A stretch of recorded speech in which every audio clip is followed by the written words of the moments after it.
Глава 3. Руслан в армии. Когда Руслану исполнилось 18 лет, ему, как и всем его сверстникам, пришла повестка в армию.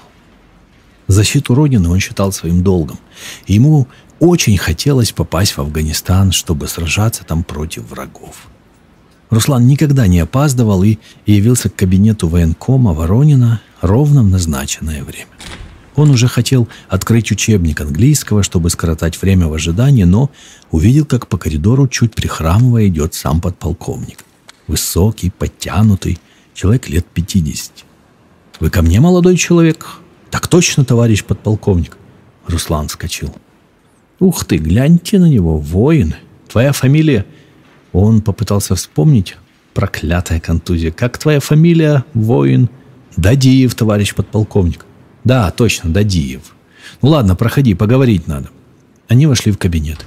«Небось, на гражданке хочешь остаться, а?» «Никак нет, товарищ подполковник».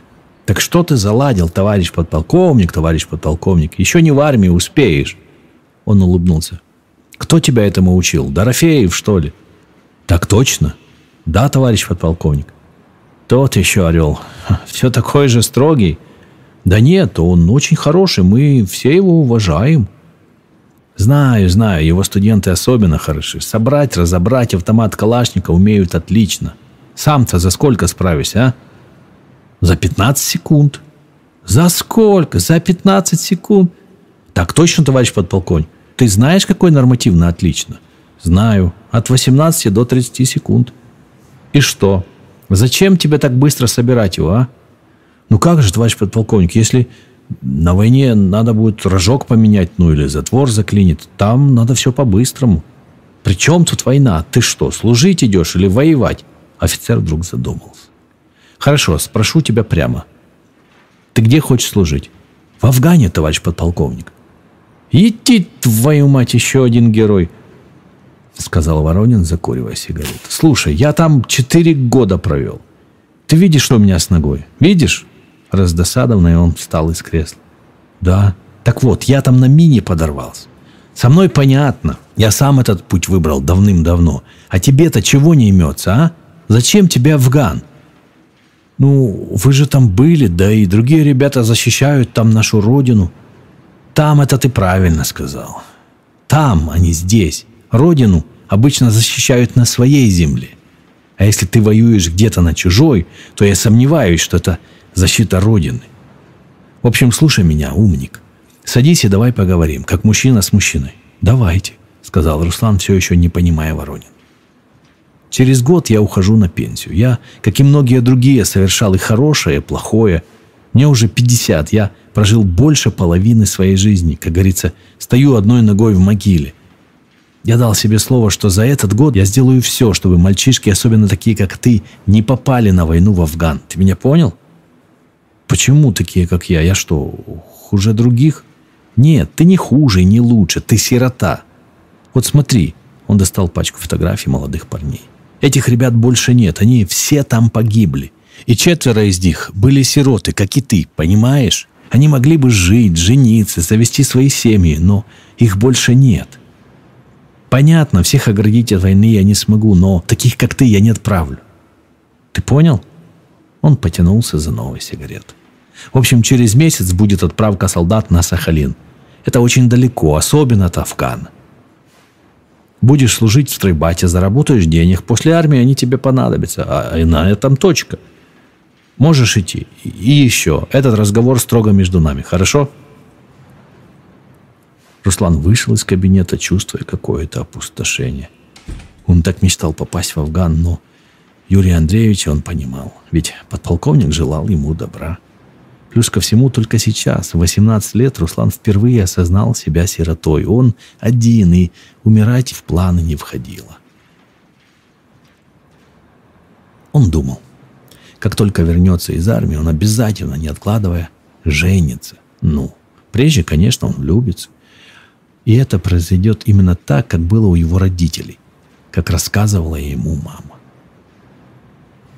Он вдруг принялся вспоминать родителей, как вспоминал в первые годы после их смерти. Ему хотелось жить, но сейчас на душе было так же, как в тот день, когда они погибли. Ему захотелось навестить их могилы, которые были рядом друг с другом, как и они сами были вместе всю жизнь, с самой свадьбы. Огромный Ил-86 оторвался от взлетной полосы в Грозненском аэропорту. Многие смотрели в иллюминаторы, махали рукой, прощались с любимым городом. Руслан занял свое место и сразу же уснул мертвецким сном. Проснулся он только когда самолет приземлился в аэропорту Хабаровск. Многие призывники из Грозного здесь высадились. Вместо них в самолет сели другие ребята. А Руслану еще предстояло лететь к пункту назначения – Южно-Сахалинску. Самолет приземлился мягко. «Начало хорошее», – подумал Руслан, окончательно проснувшись. Все как-то разом поднялись, но он особо не торопился. «Куда торопиться?» – подумал он. «Вся жизнь впереди. И этот отрезок тоже пройдем. Слава Аллаху, что не в морфлот на 3 года». Он спустился по трапу одним из последних. Офицеры уже поставили призывников в строй. Они выкрикивали фамилии, новобранцев выбирали по 3, 4, а то и по 10 человек. Какой-то капитан назвал фамилию Дадиева. Руслан вышел из строя. Капитан быстро посмотрел его, кивнул, будто самому себе подтверждая, что не ошибся в выборе, и скомандовал: «За мной!» Они сели в УАЗик. «Я капитан Гончаров, командир трубопроводной роты. Рота у нас не очень большая, 30 человек. 15 дедов, 10 черпаков, ну и вас, салаг, 5. Порядки у нас суровые, салаги с фингалами ходят, за столом во время обеда засыпают, хоть и голодные. Видно, что старики их мучают. Кого не спроси, кто об тумбочку ударился, кто споткнулся, все в таком роде. В общем, никто ничего не видел, не слышал. Ты слышишь меня, солдат?» «Да». «Не да, а так точно, товарищ капитан. Понятно?» «Так точно, товарищ капитан». «Вот так-то лучше». В общем, все салаги ходят с фингалами. У нас новый командир части пришел из дисбата. Раньше все было по-другому, как положено, точнее, как не положено. Но этот командир Гундарев сразу всех предупредил: если узнает, что молодых солдат обижают, то офицерскому составу не поздоровится. Уже сам начальник штаба, майор Гуров, ему честь отдает строевым шагом. А у других, кто пониже чином, я вообще молчу. Он сказал, что сделает нашу часть одной из передовых в Дальневосточном округе. А если сказал, то сделает. Всего неделю здесь, а уже порядок, ой-ой-ой. Короче, Дадиев. Я сам из Грозного. С Катаямы. Катаяму знаешь? Так точно, товарищ капитан? Вот. Знаю, ты себя в обиду не дашь. А как эти 15 дедов уйдут, мне нужен будет нормальный замком взвода, понимаешь? Да. Не да, а так точно, товарищ капитан. Так точно, товарищ капитан. Спортом занимался? Так точно, товарищ капитан. 2-й взрослый разряд по боксу. Вот это я понимаю. А что, не смог до кандидата в мастера спорта дотянуться? Да я как в институт поступил, решил, что лучше голову качать, чем бицепсы. Этот ответ сильно рассмешил капитана. Руслан подумал, что не такой уж он и грозный, каким кажется с виду. В общем, Дадиев, мы уже подъезжаем к части, времени мало. Что такое трубопроводные войска, ты скоро узнаешь. Скажу одно. Будешь все делать правильно, будут у нас с тобой хорошие отношения. А не будешь, значит, хороших отношений не будет. И последнее. У нас 15 двухъярусных кроватей. Внизу спят деды, на верхних кроватях все остальные. И только одна пустует, твоя. Естественно, твоя на 2-м ярусе. Так вот, полгода назад у меня уволился замком взвода чеченец Кутуев. Зверь был, но порядок держал. И вот он уже на 3-й день спал на нижней койке. Намек понял, рядовой Дадиев? Так точно, товарищ капитан. Они подъехали к воинской части. Дежурный открыл ворота, вытянулся, словно струна, и отдал честь. Они подъехали к штабу, где капитан отпустил водителя и повел Руслана внутрь для урегулирования всяких формальностей. А спустя 10 минут они уже прибыли в расположение роты. «Кравцов! Старший сержант Кравцов! Иди сюда!» «Есть, товарищ капитан!» Подошел высокий блондин с одной широкой лычкой на плечах. «Вольно?» «Вот новобранец, покажи ему, где тут будет спать. Ну и все остальное, а потом построишь всех на обед, понял? Так точно, товарищ капитан. Как только капитан Гончаров исчез из виду, на лице Кравцова появилась закономерная ненависть к новобранцу. «Ну что, душара, с этой минуты будешь, как все, салаги летать. Понял?» Это был риторический вопрос. Кравцов ожидал, что Руслан промямлет «да», а он заорет, как лев: «Не да, так точно, товарищ сержант!» Руслан же молча положил сумку на кровать и медленно приблизился к Кравцову. «Я, во-первых, не душара. Руслан меня зовут. А во-вторых, я не в летный полк попал, чтобы летать. А если ты хочешь летать, я тебе крылья смастерю, и будешь как Икар. Только смотри, крылышки не подпали, а то падать будет очень больно. Ты меня понял?» Стоя в коптерке, капитан Гончаров выбирал униформу для рядового Дадиева. Он слышал весь этот разговор. «Это то, что надо», — удовлетворенно подумал он. Но все же грозно прорычал: «А ну, разговорчики, отставить, Кравцов-Дадиев!» Кравцов стиснул зубы, всем своим видом показывая Руслану, что тому очень повезло. А Руслан, в свою очередь, подумал точно наоборот. Уже когда шли строем в столовую, Руслан заметил, что Кравцов поочередно подходил к другим солдатам и что-то шептал им, а те кивали в ответ. Один из них громко сказал: «Конечно, потому что салаги совсем оборзеют». Было понятно, что речь шла о том, как приструнить новичка. Впрочем, Руслану было не до того. Ему очень хотелось спать. Вернувшись из столовой, он разыскал одного из новобранцев и подошел к нему. «Тебя как зовут?» «Виктор». «А откуда родом?» «Я из Кирова, а ты?» «Я из Грозного». «А что у тебя с глазом?» «Да, вождение сдавал. Слишком медленно ехал. Вот за это сапогом в рыло и получил». «Не понял». «Ну, это, короче, ночью старики так развлекаются. Ну, то вождение сдаем, то в шахматы играем, то кукарекаем. В общем, каждый день что-нибудь новое придумают». «Ты объясни нормально, что значит вождение сдавать, кукарекой?» «Ну вот, в общем, неделю назад, когда нас в роту привели, в первую ночь Кравцов говорит: у кого права есть?» Я говорю: «У меня есть». А он: «Значит, водить умеешь?» Я говорю: «Так точно, товарищ сержант». А он мне: «Становись на все четыре, на карачки». Сел на меня, говорит: «Включаю первую скорость, поехали, только медленно». Ну, я и тронулся. А он потом говорит: «Я переключился на четвертую скорость». А я и не понял, что надо быстрее ползти. Он остановил меня и как вмажет мне в рожу со всей дури. У меня аж искры из глаз полетели. А потом говорит: «Сука, завтра не вздумай ничего на завтрак хавать».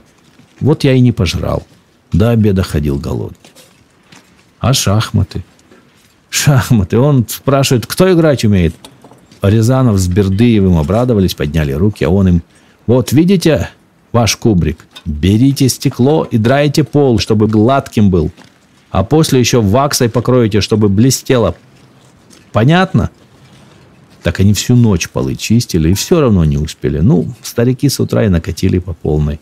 Тоже, видишь, с разбитыми мордами ходят. Слушай, Витек, меня внимательно. У тебя ни рожа, ни морда, ни рыла. У тебя лицо, как у любого нормального человека. Далее, ты не пожрал, а поел. Ты человек, а не свинья.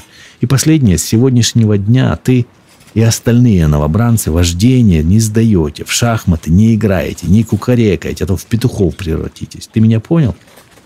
У Витька широко раскрылись глаза от такого дерзкого заявления. «Ты че, Руслан, совсем, что ли? Да они нас убьют. А потом мы духи, нам положено летать. Годик отлетаем, а там все будет нормально. Делай, что я тебе говорю, потом спасибо скажешь. Понял?» Перебил его Руслан.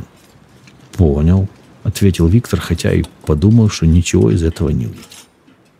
После вечерней проверки капитан Гончаров пожелал всем спокойной ночи и, проходя мимо Руслана, быстро сказал ему на ухо: «Ну, удачи тебе, Дадиев». Широко улыбнулся и ушел.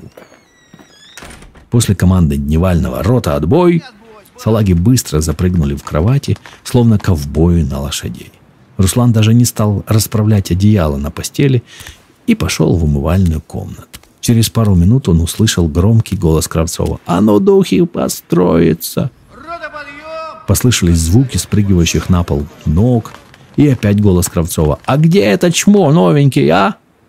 «Ну все», — подумал Руслан, — «время пришло, пора отвоевывать место на первом ярусе». Он неторопливо вернулся в расположение кубрика и увидел вытянувшихся перед Кравцовым новобранцев.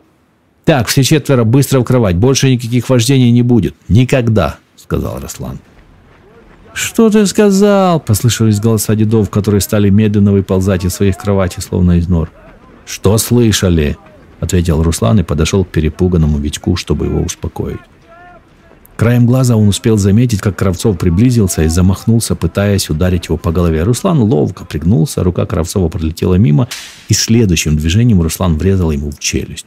Тот рухнул на пол без чувств. Следующим подскочил другой сержант, но он даже не успел сжать кулаки. Руслан отправил его на пол таким же ударом. На минуту воцарилась тишина. Больше никто не посмел подойти к Руслану. Нарушив тишину, он еще раз велел Виктору и остальным идти спать. А сам, спросив, где кровать Кравцова, устроился на ней. Отвернувшись к стене, Руслан улыбнулся, подумав, что произошедшее порадует капитана Гончарова, и почему-то вспомнил фразу «Мы ждем перемен» из песни Цоя.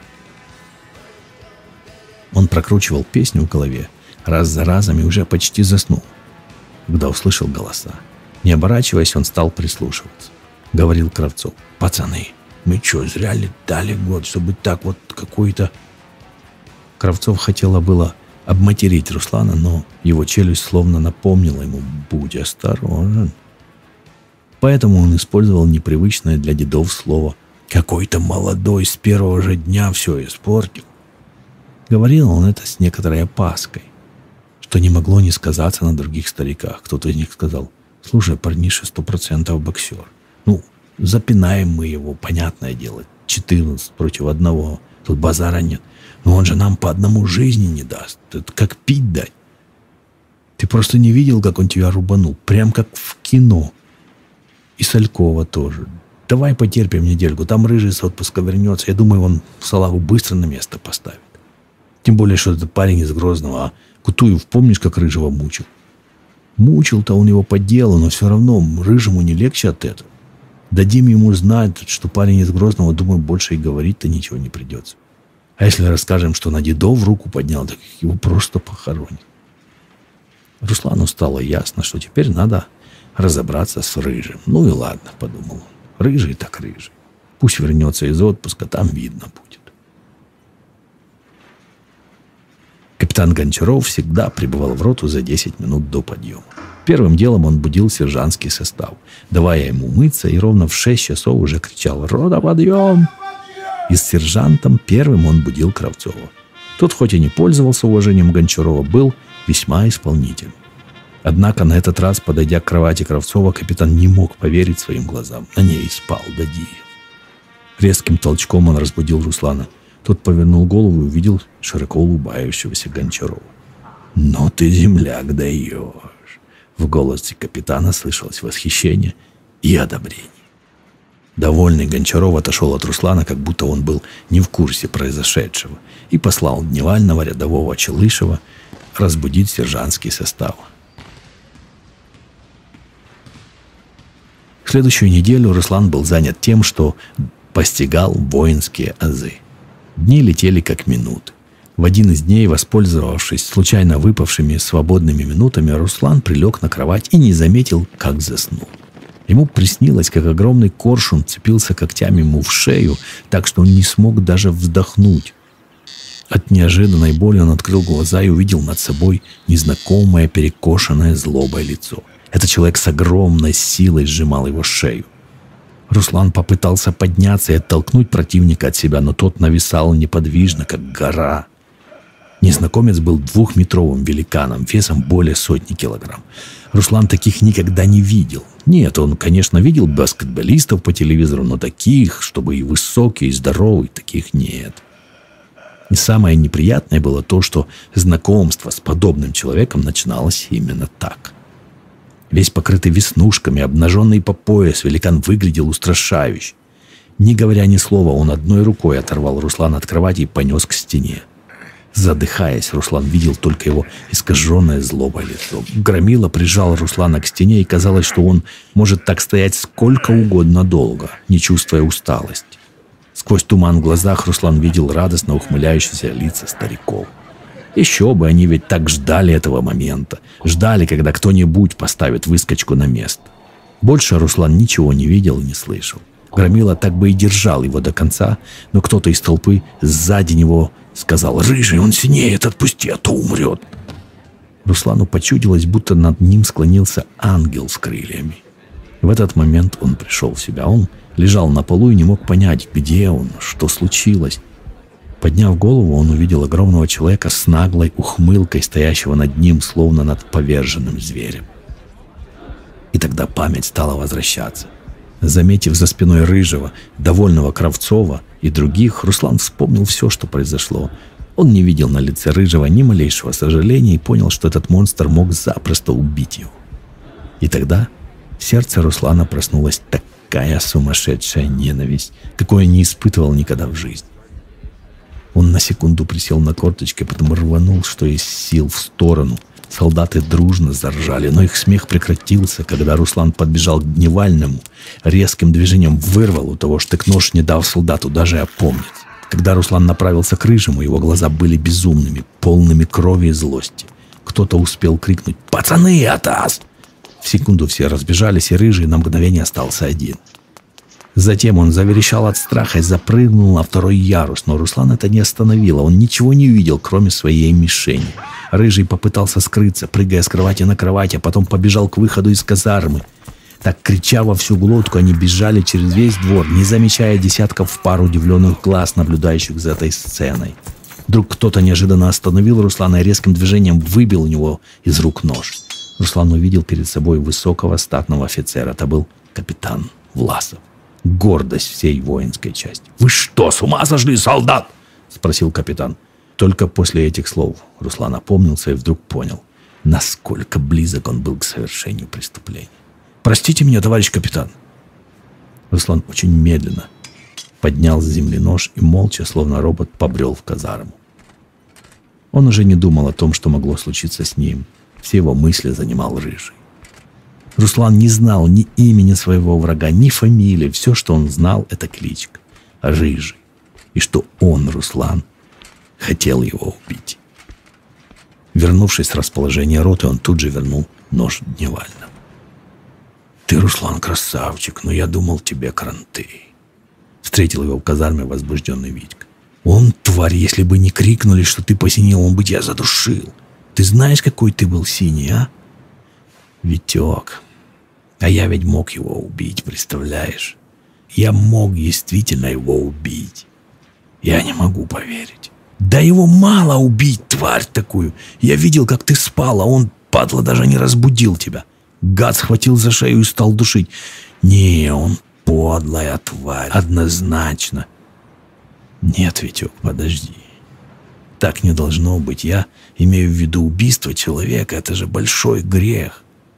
Я не смог бы дальше спокойно жить с этим, если бы я его убил».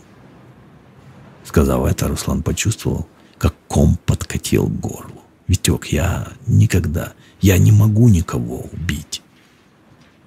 Тем временем Рыжий, уже убежавший достаточно далеко, чтобы понять, что погони за ним больше нету, отдышался.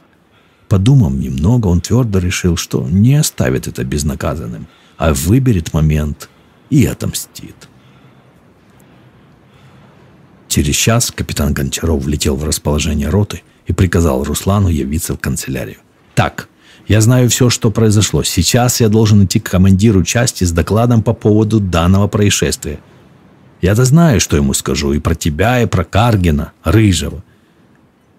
Потом он вызовет тебя, а ты молчи и слушай его. Рыжего я постараюсь убрать из нашей роты. От него только проблемы. Я пожалел его и отправил в отпуск, потому что у него умер отец, но он уже порядком всем надоел. И дедам, и молодым». Когда Гончаров вернулся от командира части, чувствовалось, что за этот инцидент он получил по полной программе. «Бадиев, я ему все рассказал и относительно того, кто ты, кто такой Рыжий. Так что иди сейчас к нему, он тебя ждет. Сразу же, как положено, честь отдай, ну и в общем ты знаешь. Давай, с Богом». Руслан, как и ротный ранее, спешно почистил сапоги, поправил форму и пошел в сторону штаба. Подойдя к Дневальному, он спросил, где кабинет командира части, и, глубоко вздохнув, постучал в дверь. С той стороны раздалось громко армейское «Войдите!». Руслан строевым шагом вошел в кабинет командира части, приблизился к столу. «Товарищ подполковник, рядовой Дадиев по вашему приказанию прибыл». Гундарев, не глядя в сторону Руслана, подписал пару документов, аккуратно сложил их в папку и только после этого произнес «Вольно!». «Я смотрел твое личное дело, так что буду краток», — сказал Гундарев. «Я сам детдомовский, а ты хоть в детдоме не рос, но тоже сирота. Я был солдатом, пошел в военное училище, стал офицером и дослужился до командира части. Любой солдат для меня как сын. Так вот, за свою 25-летнюю офицерскую службу я ни одного солдата не отправил ни в тюрьму, ни в дисбат. Ошибки делают все, я это понимаю. Когда я еще был майором 6 лет назад, я готов был посадить одного солдата, и он был, как ты, чеченцем. Ты сегодня мог убить человека, а он никого не убил. Он, в принципе, не совершал никакого преступления. Этот сержант был дежурным по столовой, я был дежурным по части. Так вот, он проспал всю ночь, а его подчиненные не навели в столовой порядок. Утром, увидев это, я сказал ему: «Если твои солдаты не смогли убраться, бери тряпку со шваброй и мой сам». Ему осталось служить всего 1 месяц. Естественно, он сказал, что никогда этого не делал и делать не будет. Тогда я припугнул, сказал, что пойдет по статье за неисполнение приказа. Он спокойно ответил: «Да хоть расстреляйте меня, но мыть полы никогда не буду». Этим он поставил меня перед сложным выбором. Мне следовало либо найти для него выход из ситуации, либо мне пришлось бы отдать его под суд. Я попросил солдат, тех, кто работал в столовке, принести ведро с водой и тряпку, закатал рукава и стал мыть пол. Я видел его лицо. Вскоре он не выдержал и крикнул, чтобы ему тоже принесли тряпку. Мы вдвоем помыли полы на пару, майор и сержант. Я уверен, такое было в его жизни в первый и в последний раз. Он был грозой части, но и я был близок к тому, чтобы поступить по всей строгости закона. Когда он демобилизовался, я лично пришел его провожать и обнял его и дал рекомендацию в институт. В общем, зачем я тебе это все рассказываю? Судя по тому, как ты учился в институте, я могу сказать, что ты, если захочешь, можешь далеко пойти. Жизнь до сих пор тебя не баловала, я думаю, ты это понимаешь. Короче, суть всей басни такова. Ты можешь попасть в тюрьму или в диспат. Очень легко. Я этого не хочу. Если офицер или сержант тебе прикажут что-либо сделать, а ты откажешься, тебя могут посадить. Чтобы этого избежать, я присваиваю тебе звание младшего сержанта. У тебя есть возможность отказаться, но потом ты можешь попасть в такую же ситуацию, как сегодня. Да и ротный твой капитан Гончаров будет рад, если узнает, что я присвоил тебе звание младшего сержанта. Ну что, согласен быть сержантом? Так точно, товарищ подполковник, ответил довольный Руслан. Обычно это делается по большим праздникам, перед строем, но у нас сегодня случай исключительный. Впервые с начала разговора Гундарев улыбнулся. И для таких исключительных случаев у меня приготовлены погоны с 2 полосками. Гундарев достал из ящика стола погоны младшего сержанта и протянул Руслану. У Руслана в жизни было много разных моментов, приятных и неприятных. Сейчас на душе у него было как у ребенка, который наконец-то получил долгожданную игрушку. Он уже успел присмотреться и почувствовать, что такое армия, успел сделать выводы. Он, конечно, думал о том, что неплохо было бы стать сержантом, но так быстро получить звание, да еще из рук самого командира части, такого он не ожидал. Теперь Руслан твердо знал, что в его силах многое изменить в роте. В первую очередь искоренить дедовщину. Взяв из рук Гундарева погоны, Руслан засмеялся, не зная, что делать дальше. Гундарев решил сам разрядить обстановку. «Ну что, Дадиев, 10 минут тебе хватит, чтобы перешить погоны? Или мне за тебя это делать, а?» Гундарев, лукаво улыбаясь, посмотрел на Руслана, словно напоминая о том, когда он мыл пол за подчиненного. «Так точно, товарищ подполковник?» «Так точно. Что, Дадиев, перешить за тебя погоны?» Улыбаясь еще шире, переспросил Гундарев. «Никак нет, товарищ подполковник, я сам все сделаю». И они с уважением посмотрели друг на друга, словно отец и сын. Начиная с этого момента, Руслан начал испытывать Гундареву чувство, которое в действительности может испытать только сын к отцу. Гундарев отвечал ему тем же. Он был хорошим человеком и ко всем относился одинаково. Что к солдатам, что к офицерам. Никто не чувствовал в нем ни малейшей надменности или высокомерия. Оставив Руслана в кабинете, Гундарев вышел.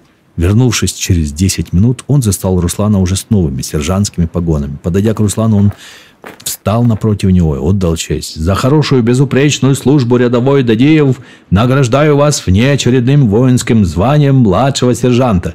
Служу Советскому Союзу!» — громко и четко произнес Руслан. От Гундарева он сразу пошел к Гончарову. Увидел Руслана с погонами младшего сержанта, тот на секунду оторопел, но потом перешел к делу. «Так, Дадеев, ты мне бутылку водки должен, понял?» «Так точно, товарищ капитан». «Не понял». «Так понял или не понял?» Не понял, товарищ капитан. А за что?» «Ты тут набедокурил, понимаешь ли? Я втык от командира получил, а ты погоны сержантские. Как-то несправедливо это, а?» Гончаров ожидал, что после этой шутки Руслан засмеется, но тот вдруг погрузился в свои мысли и даже побледнел. «Дадеев, что с тобой?» «Да я просто думал, что если бы Рыжий не убежал, я ведь и мог его убить. Я почти настиг его, он ведь был в шаге от меня, когда вмешался этот капитан, словно все мое будущее решалось этим шагом. Попаду я в тюрьму или получу погоны?» Руслан замолчал, опустив голову. «Этот капитан Власов, мой друг еще с военного училища, так что эту бутылку ты нам с ним должен. Он, гадина такая, во всем лучше, чем я, и рота у него всегда передовая. Правда, водки, сколько я, выпить не сможет». Гончаров засмеялся, пытаясь увести Руслана подальше от плохих мыслей. «Но я надеюсь, что с твоей помощью моя рота будет лучше, так что я смогу на выходных спать спокойно и не переживать, что кому-то челюсть сломали или кого-то пьяного в самоволке поймали. Ну что, Дадеев, справишься ты с этим?» «Так точно, товарищ капитан, справлюсь. Через несколько дней я уберу Рыжего из роты. Постарайся не попасться ему на глаза. В общем, сделай все, чтобы больше не было никаких конфликтов. Договорились, Руслан?» «Может, не надо его переводить? Может быть, мы все-таки найдем общий язык?» «Нет, Руслан, общего языка вы с ним никогда не найдете. Я тебе это точно говорю. Ты думаешь и надеешься, потому что ты человек. В нем же человеческого мало. Полгода назад он напился и начал выкручивать руку одному солдату, Шепелеву, пока та не сломалась. Представляешь? Хруст был, говорят, не дай бог. Это был не первый и не последний случай. Оставив его в роте, я не смогу спокойно спать, а оставив тебя, уверен, смогу. Даже если ты не сделаешь ничего, он очень мстительный и подлый. И мне нужно развести вас по разным ротам, так что это моя задача». Так и говорил капитан, через 10 дней Рыжего перевели в другую роту. Все вздохнули с облегчением, включая и дедов, а Руслан стал командовать отделением. На следующий день Гончаров вызвал к себе Кравцова и Руслана. «Товарищи сержанты, мы избавились от главной проблемы, но осталась еще одна, а это ваши отношения. Сейчас при мне вы оба дадите мне мужское слово, что с этого момента будете только помогать друг другу. Вы меня поняли?» Ответом было молчание. «Вы меня поняли?» Гончаров повысил голос. Оба сержанта в унисон произнесли: «Так точно, товарищ капитан». «Вот так-то лучше. Кравцов, ты до самого дембеля будешь замком взвода. Понял?» «Так точно, товарищ капитан». Кравцов был очень доволен, потому что, увидев Руслана в сержантских погонах, начал опасаться, что теперь он будет заместителем командира взвода и лидером роты. Гончаров это прекрасно понимал, поэтому он заранее обговорил с Русланом все детали и просил его помогать Кравцову и взять на себя его обязанности только после его увольнения. С этого момента в роте наступила благодать. Синяки у солдат начали заживать, а новые не появлялись. Теперь все работали вместе, и даже картошку в столовой чистили все, от новеньких до дедов, включая Кравцова и Руслана.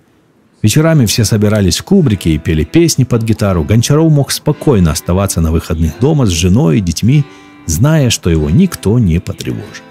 Единственное, что его беспокоило, так это слухи о Рыжем. Якобы тот несколько раз говорил, что дождется подходящего момента и поставит на место Руслана. А если надо будет, то и завалит, как волка. Это Гончарову не нравилось. Он знал, что Рыжий бывает невменяемым, когда напьется. Но вскоре эта проблема исчезла сама по себе, раз и навсегда.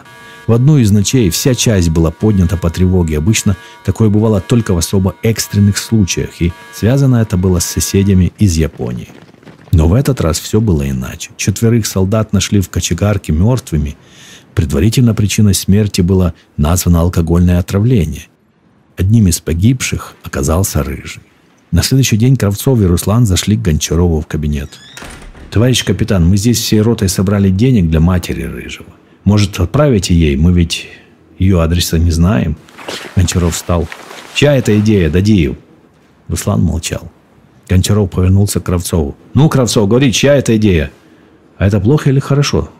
Спросил Кравцов, не зная, что говорить ему правду или нет. Гончаров ничего не ответил и молча ждал. Кравцов решил, что надо говорить правду, тем более, что поступок, на его взгляд, был хороший. «Это Руслана была идея». «Я так и знал», — сказал Гончаров. «Дадеев, слушай, зачем ты это делаешь, а? Он не был тебе ни другом, ни земляком. Более того, он был твоим врагом. Точнее, он для тебя не был врагом, но ты был его врагом. Он ненавидел тебя. Если бы он не умер, обязательно сделал бы с тобой что-нибудь плохое. Может, и убил бы, о чем он не раз говорил. И ты это слышал и знал. Может, Бог тебя уберег с тем, что забрал его. Но зачем? Зачем ты это делаешь?» «Товарищ капитан, я слышал, у него осталась мама, очень старая». «Да, у тебя вообще никого нет. И что теперь? Многие о тебе думают». «Товарищ капитан, неважно, что он хотел со мной сделать», — не сдавался Руслан. «Его мама потеряла сына. Это большое горе. Ей эти деньги сейчас очень понадобятся. Похороны, поминки, ну и мало ли для чего-то».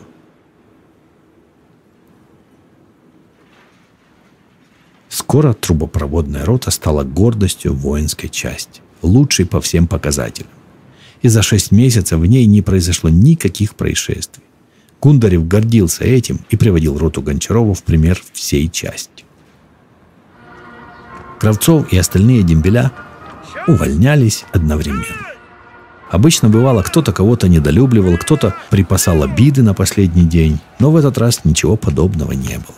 С приходом в роту Дадиева все изменилось.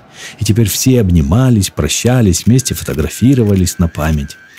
Все благодарили Руслана, а он лишь скромно опускал глаза. Дембеля собрали деньги, и Кравцов протянул их Руслану. Последним Руслан попрощался с Сергеем Семеновым, якутом по национальности, самым маленьким солдатом части. Сергей был из того же села, что и Рыжий. Руслан отвел его в сторону и незаметно для других сунул купюры ему в карман, добавив еще денег от себя. «Слушай, Серега, никому не говори, что я тебе отдал деньги, хорошо? Отдай их матери Рыжего». Руслан хотел было уже отойти, но Семенов остановил его. «Русик, послушай, мой дед и прадед были шаманами. Когда мой дед умирал, он сказал, что его способности шамана перейдут ко мне. Пока я этого почти не чувствую, но у меня бывают видения, плохие видения. Мы, когда с Рыжим призывались, попали в одну роту, и через несколько месяцев я увидел его мертвым. Это было давно, когда мы были еще салагами. Ты даже не служил. Я ему рассказал, а он меня послал подальше. Что с ним случилось, ты знаешь». «Понял, а мне-то ты для чего это рассказываешь?» «Понимаешь, Русик, я тебя во сне видел, истекающего кровью, ни живого, ни мертвого». «Ладно, Серега, не нагоняй жуть. Понятно, мы все когда-нибудь умрем. Ну, тут невозможно ошибиться даже без вещих снов». «Да нет, Русик, я тебя видел молодого, в солдатской форме, в каких-то горах. В общем, береги себя». Семенов крепко обнял Руслана на прощание и пошел к автобусу, где его уже ждали. Следующие 12 месяцев пролетели быстро и незаметно. Прибывали новые солдаты и по традиции готовились к худшей участи уже в первые дни службы. Но ничего подобного, к их удивлению, не происходило. По крайней мере, так было в роте трубопроводчиков. А если отдельные случаи были, то Руслан с Гончаровым умело их решали. В других ротах тоже было неплохо. Жизнь воинской части шла своим чередом, пока один случай не нарушил ее спокойный ритм.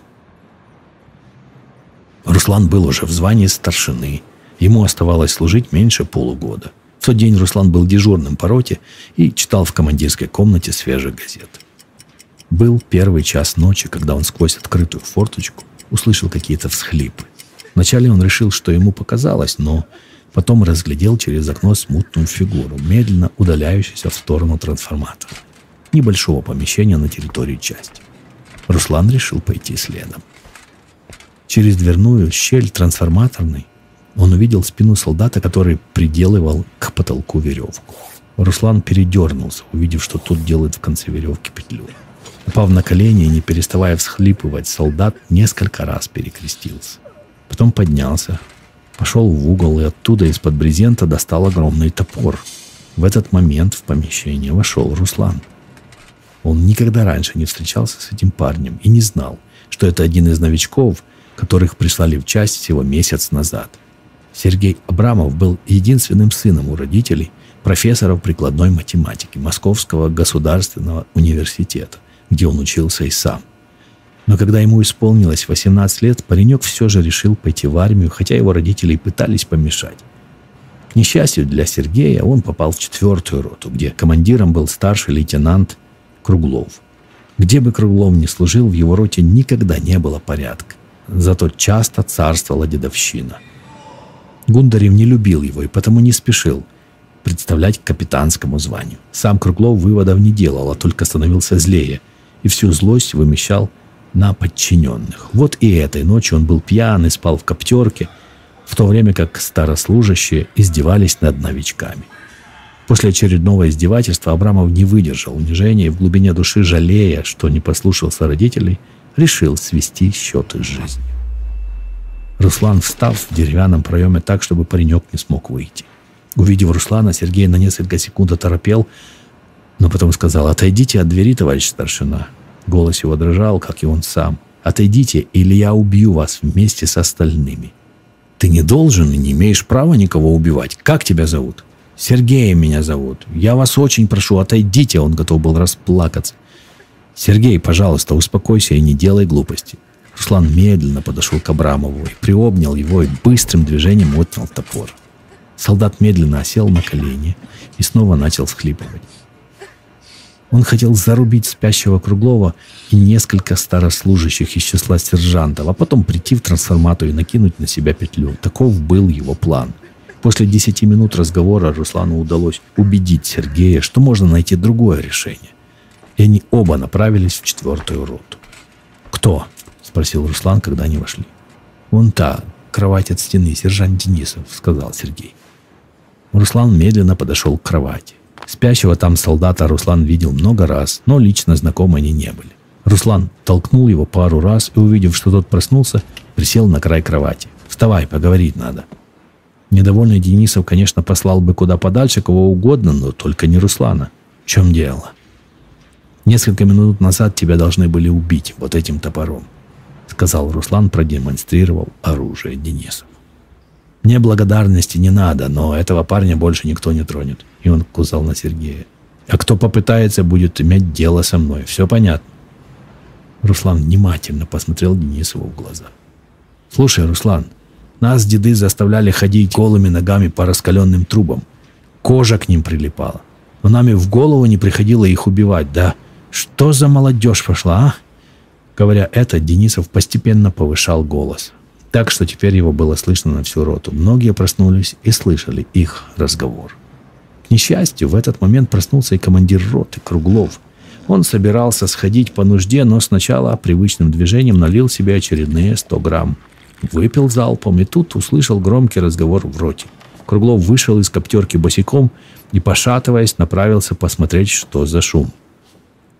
Руслан и Денисов, увидев его, замолчали, но было уже поздно. Приблизившись, Круглов сразу узнал Руслана. Руслан был особенно неприятен ему, потому что был из роты Гончарова, где показатели труда и дисциплины всегда были лучшими в части. И сейчас, увидев Руслана, Круглов решил отомстить Гончарову. «Ты кто такой?» Голос Круглова был полон ненависти, как и его пьяные красные глаза. «Я старшина Дадеев из трубопроводной роты, товарищ старший лейтенант». Руслан, наоборот, говорил вежливо и уверенно. «Тогда пошел вон, ублюдок, пока я тебя не порвал, как тузью грелку», — сказал это. Круглов схватил Руслана за воротник и потянул его к выходу из казармы. Руслан ловко вывернулся и заломил командиру руку за спину. Круглов ответил новым потоком ругани. Когда он назвал Руслана сучьим сыном и помянул его мать, у того мгновенно помутился разум. Одним движением он развернул Круглова и что из силы ударил его в нос. Круглов упал, как подкошенный. Кто-то включил в казарме свет. Круглов лежал без чувств. Кровь залила пол. Вся рота уже была на ногах. На минуту воцарилась тишина. Кто-то сказал: «Хана тебе, Дадиев, это тюрьма». Только после этих слов Руслан пришел в себя и понял, что натворил. Он не успел даже подумать, что делать дальше, как услышал голос Абрамова. «Руслан, зажмурь глаза, очень, очень крепко». «Зачем?» «Я тебя прошу, Руслан, на несколько секунд». Руслан не знал, что делать, поэтому не стал спорить. Он закрыл глаза, и тут же что-то с ужасающей силой ударило его по лицу. Руслан никогда не получал удар такой силы. Он свалился на пол и тут же схватился за голову. Кровь шла у него из носа, губ, щек и даже лба. А перед ним с табуреткой в руках стоял Сергей, чью жизнь Руслан спас менее часа назад. Недоумение Руслана мгновенно сменилось ненавистью. «Не делай добра, не будет зла», — подумал он. И вскочил на ноги, в ярости бросился на Абрамова. Сергей, отбросив табуретку, со всех ног побежал прочь. Пытаясь догнать Абрамова, Руслан выкрикнул все ругательства, какие только пришли ему на ум. А Сергей, продолжая нестись во весь дух, задыхающимся голосом пытался оправдаться. «Руслан, теперь все будет в порядке. Тебе надо, чтобы все подтвердили, что это Круглов тебя избивал. А ты, защищаясь, ненамеренно ударил его по лицу». Наконец до Руслана дошло. Он был поражен, что Сергею за считанные секунды удалось придумать весь этот план. Он прекратил погоню, тяжело дыша, пошел в умывальную комнату.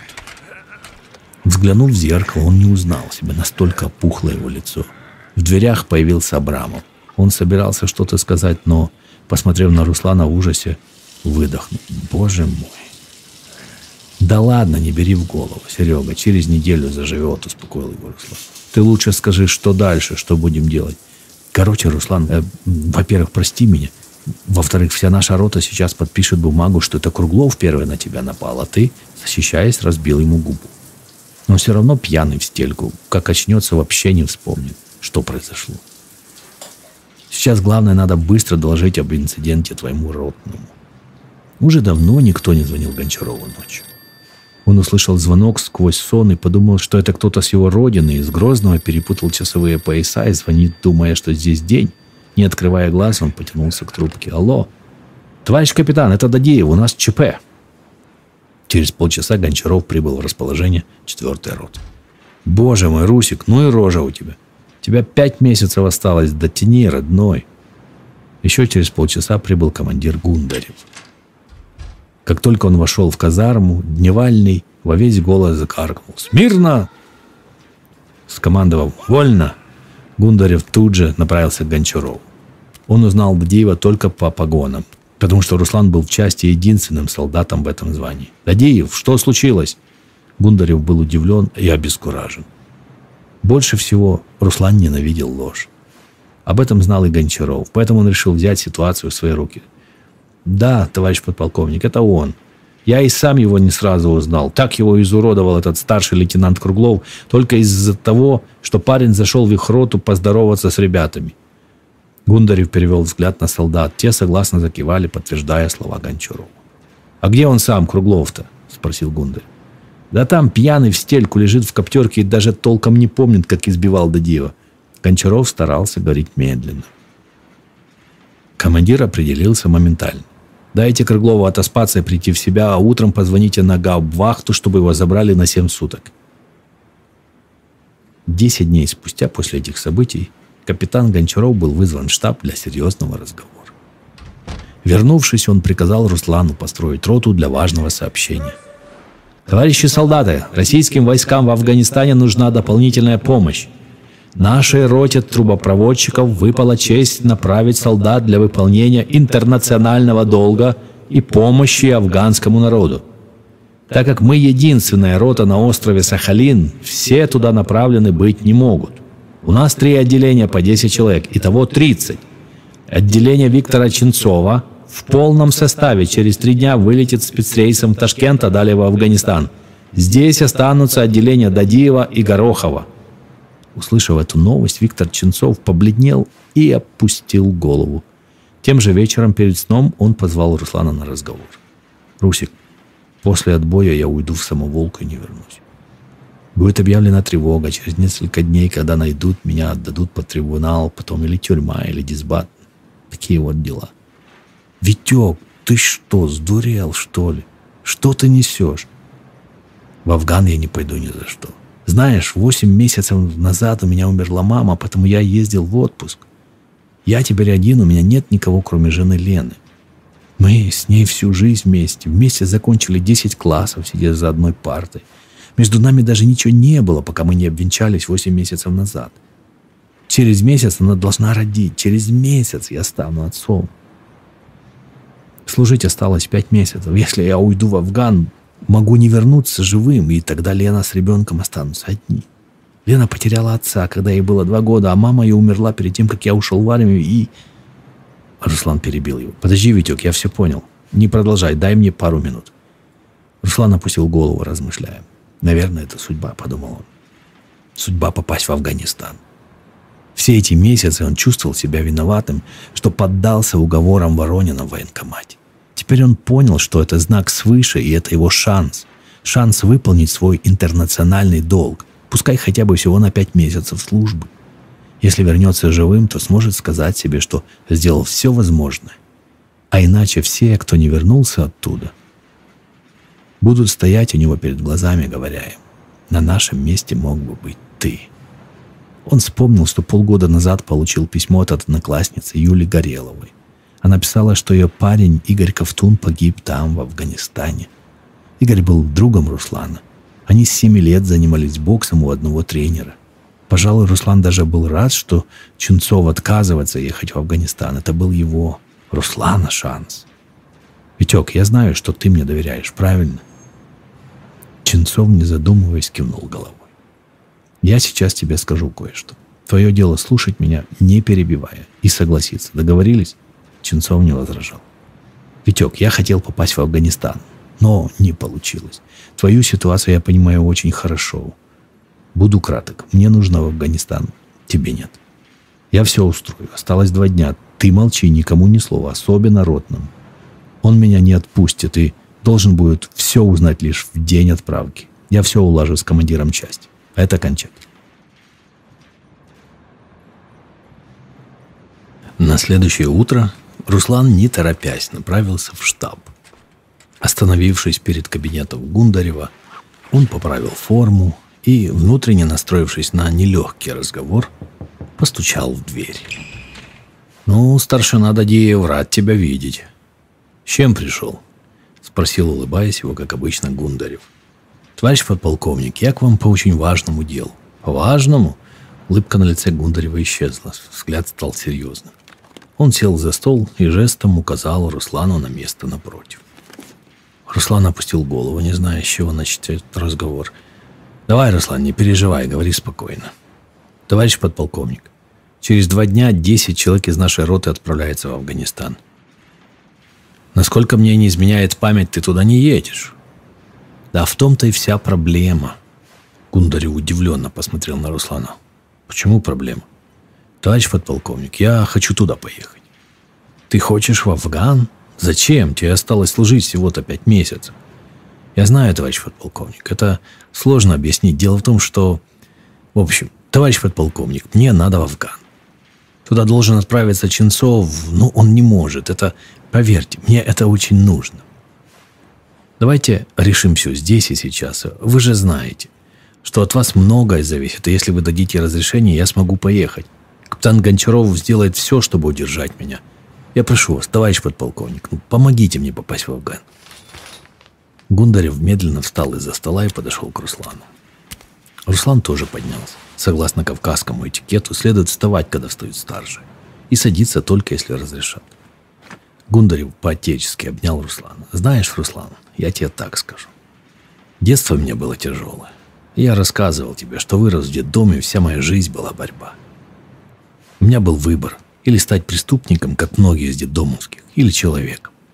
Я постарался стать человеком и уважаю тех, кто стремится стать человеком, творить добро. Я вот смотрю на тебя и жалею, что ты не мой сын. Видит Бог, я очень ценю тебя как человека. По идее, я должен помешать тебе уйти в Афган, но чисто по-человечески я не могу тебя останавливать. Я в очередной раз убедился, какое у тебя большое сердце. Уверен, ты думаешь, что тебе хочется в Афган. Может, это и так, а может и нет. Но я также уверен, что ты делаешь это, чтобы помочь Ченцову. Поэтому я не знаю. Но если ты сказал, что Ченцов не должен туда ехать, значит, на то есть причина. В общем, сынок, я внесу изменения в список, и вместо Ченцова поедешь ты. В день отправки все чувствовали себя по-разному. Одни горевали, другие радовались. Но у каждого на то и другое были свои причины. Руслан вел себя как обычно. Это просто жизнь, думал он. Сейчас просто начинается новый этап в жизни. Кто знает, что он принесет. Ченцову где-то в глубине души было неуютно, что события повернулись таким образом, но он понимал, что это действительно был лучший выход для него. И, возможно, для Руслана. Во всяком случае, он хотел в это верить. С утра после завтрака командир Гончаров построил роту. «Ну что, родные мои, сегодня 10 человек отбывают. Не знаю, может быть, мы больше никогда не увидимся, возможно, кто-то не вернется, но об этом не хочется говорить. Единственное, о чем я хочу сейчас сказать, не посрамите честь водопроводчиков, честь нашей роты». И он повернулся к Ченцову, еще не зная о произошедших изменениях. «Старший сержант, собирайте отделение. Я пойду в штаб, оформлю документы, когда вернусь, чтобы все были готовы к отправке». Всю недолгую речь Гончарова Ченцов слушал, опустив глаза. Ему было не по себе, потому что он обманул командира, но что-либо объяснять уже было поздно. Более того, он обещал Руслану, что будет молчать. Руслан подошел к окну, из которого был виден штаб, и стал смотреть, что будет дальше. Он видел, как Гончаров быстрой походкой вошел внутрь, а через 10 минут вышел и почти бегом направился в сторону своей роты. Ну все, теперь он знает. Сейчас начнется самое интересное, подумал Руслан и крикнул Ченцову. Гончаров возвращается. Витек, ты лучше удались куда-нибудь, чтобы тебя не видели. Я с ним сам поговорю. Приближаясь к роте, Гончаров перешел на бег. Взлетел по ступенькам, выкрикивая: «Где он? Где он?» Руслан прекрасно понимал, что речь идет о нем, поэтому не стал прятаться. «Я здесь, товарищ капитан». Гончаров обеими руками схватил Руслана за грудки и закричал: «Ты зачем это сделал? Тебе нельзя туда! Ты сирота! Я тебе уже миллион раз говорил! Тебе что, больше всех надо?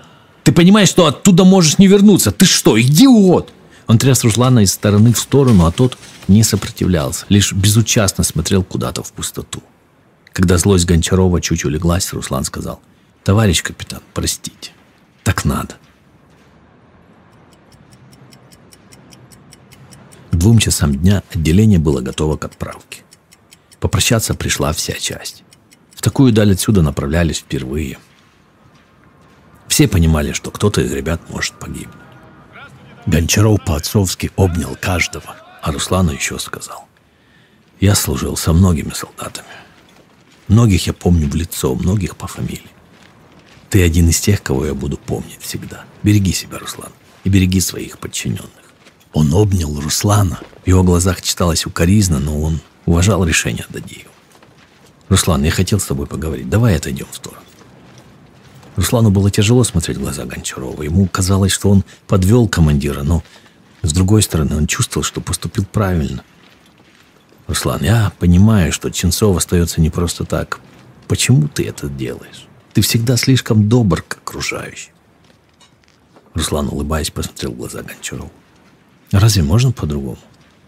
«И как это по-другому, товарищ капитан?» Он выдержал паузу, собираясь с мыслями, а потом заговорил снова. «Товарищ капитан, я чтенец. Обычно у нас бывают большие семьи, но у меня был только отец и мать, больше никого. Мне было 7 лет, когда я подрался с одним мальчиком. Он был сильнее и побил меня.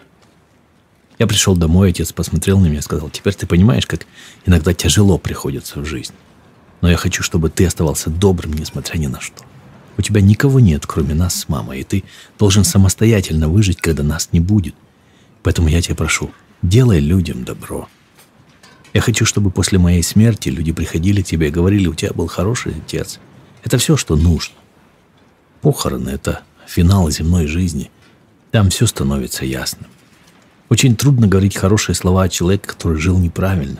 И часто люди просто выполняют свой долг, когда хоронят его. Но если человек прожил жизнь правильно, то люди охотно поминают его добрыми словами. В 7 лет отец отвел меня в секцию бокса, и уже со 2 класса меня никто не мог обидеть. Но он не разрешал мне никого бить, поэтому с самого начала у меня всегда было так. Я помогал, защищал девочек, слабых. Слова отца остались у меня в памяти на всю жизнь. Мне было 9 лет, когда мои родители погибли в аварии. На похоронах я стоял молча, а люди подходили ко мне, обнимали, утешали и говорили: «Руслан, у тебя был очень добрый, отзывчивый и хороший отец. И да будет на то воля Всевышнего, ты тоже вырастешь таким, как он». Поэтому, товарищ капитан, по-другому я не могу. Я знаю, что доброта, отзывчивость — это то, что двигает человека в правильном направлении. И такого человека Всевышний не оставит в любой ситуации. Гончаров слушал его, и ему нечего было возразить. Он и сам хотел бы так жить, но у него не получалось. Поэтому он с искренним интересом смотрел на того, кто, будучи гораздо моложе его, в очередной раз учил его чему-то хорошему. «Ну, Руслан, давай обнимемся. Мы с тобой обязательно встретимся в Грозном. Я в это верю. Это же наша родина. Куда мы с тобой друг от друга денемся? Давай, братишка». Он говорил уже не как командир роты, а как близкий человек. Они крепко обнялись и стояли так, раскачиваясь 2 минуты. И, как всегда, Гончаров не мог не пошутить: «Смотри, если там в Афгане погибнешь, домой не приезжай, я тебя сам лично убью за это, понял?» И они рассмеялись. «Ладно, товарищ капитан, удачи. Я думаю, все будет нормально. Как приедем, разместимся, мы вам напишем и фотографии вышлем. Бывайте». Последним к Руслану подошел Ченцов. Ему было очень тяжело, и Руслан его понимал. «Витек, не бери в голову. Спасибо Всевышнему, что так получилось. Мне действительно надо туда. Все будет нормально, а ты береги себя. Когда приедем, я тебе напишу. Наверное, к тому времени у тебя уже родится ребенок. Ты служи, как все. Возвращайся домой, в семью и расти своего малыша. Знаешь, Руслан, если у меня родится сын, я даю тебе слово, обязательно назову его Русланом. Пусть он станет таким, как ты. И я буду самым счастливым отцом на свете».